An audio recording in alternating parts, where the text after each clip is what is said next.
పాము ఉన్న చోటికే వెళ్లి పూజ చేస్తారు. నాకు మీరు ఒక విషయం కొంచెం జాగ్రత్తగా ఆలోచించి చెప్పండి.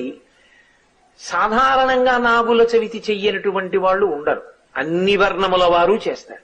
అందరూ తలస్నానం చేస్తారు, చక్కగా పుట్టక పెడతారు, ఏదో అందులో గుడ్డు వేస్తారు, లేకపోతే చిమ్మిలి వేస్తారు, లేకపోతే చలివిడి వేస్తారు, లేకపోతే ఆవు పాలు పోస్తారు, ఆ పుట్ట చుట్టూ తిరుగుతారు, పిల్లా పాపలతో నమస్కారం చేస్తారు, ఇంటికి వచ్చేస్తారు. పాముని పూజ చేసేటప్పుడు ప్రకటనంగా ఒక మాట అడుగుతారు పుట్ట దగ్గర నిలబడి.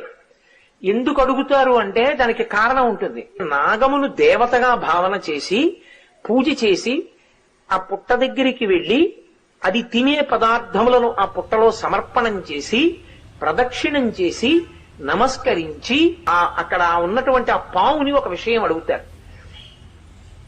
లౌకికంగా చాలా నాగరికమైనటువంటి ఏదో సంస్కృత భాషలో చెయ్యవలసినటువంటి శ్లోకములు కాకుండా